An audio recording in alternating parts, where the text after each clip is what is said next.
Alright, just wanted to go over just some of the progress. I've now added the fill port up here, kind of an interesting fill port in order to fill it. With that gapping, it actually kind of enabled me to actually fill it from the top, so I guess it kind of works out. I realized in that last video I was a little bit rude towards aqua tuning. I apologize. You guys are great, and I use a lot of your products, Alphacool, so no issues with you guys overall.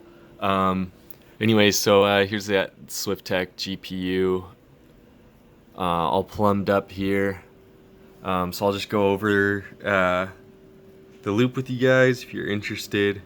You know, just some of the updates that are going on here. So I mean, I didn't really use the Pioneer CD drive, the Blu-ray drive.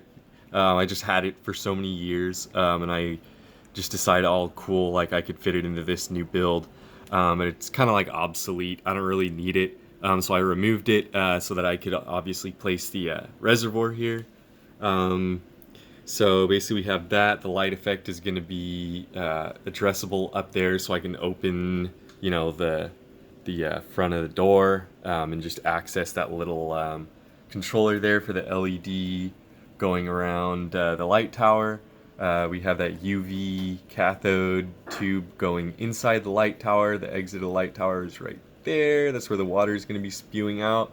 So compared to the last time, we're going to have the light tower effect with a lot of liquid, which is what I wanted in the bottom of my reservoir. I want a lot of liquid in the bottom of my reservoir, so that way we don't get any air bubbles into our system. So alright, I'll just go over the plumbing here. So I got some kind of like crazy connections here, but they are totally efficient. They are totally necessary in my opinion for draining and adding stuff on to this guy when I want to. So basically my plans are I'm going to replace this with a chrome temp sensor. That's actually going to be plugged into my motherboard, and that's what's going to be monitoring the temperature of my loop on my motherboard. Then I'm going to have a separate temp control that I'm going to connect here with another Barrow 4-way fitting. I'm just going to put it on like I had it on the old setup. And then it'll make everything look more uniform. So basically, like I said, so I'm going to have the Barrow 4-way fitting with the white cap on here, like I used to have it. And then, that'll like work out. So anyway, so we got the feed from the reservoir going to the pump, with a drain port coming off of it with the Alphacool valve ball fitting. So that's going to go in here. That's then going to pump directly to my radiator. That's then going to push the radiator up to my CPU. It's going to come out of my CPU to my GPU, out of my GPU, and back to the reservoir. And then so we continues the cycle. So yeah, that's it so far. I also put some new Noctua fans down there. I decided that 140 Fractal design that came with the case was pretty loud, and I had it installed into the fan hub, but it's still a 3-pin fan, so it wasn't the greatest fan. So I'm gonna try out these Noctuas. I got back to Cryorig because that fan started making noise, and they immediately came back and they're going to send me a replacement for that fan, which is really nice of them. Shout out to Cryorig and the guys that helped me over there. Like right away, they they told me they were going to send out a replacement pretty much like a day after emailing them, which is awesome.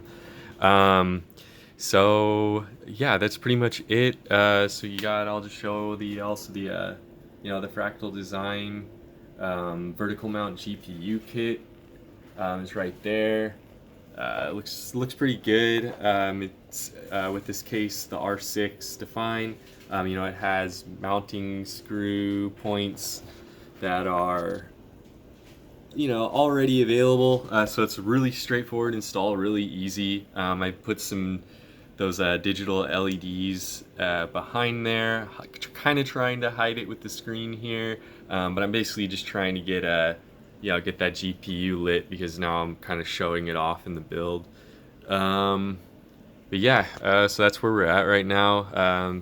You know, there's stagnant water in there because I was actually, I put some fluid in there and I was rocking it around and just like basically just testing that all my fittings weren't leaking. And I in fact did have a leak. It was pretty scary.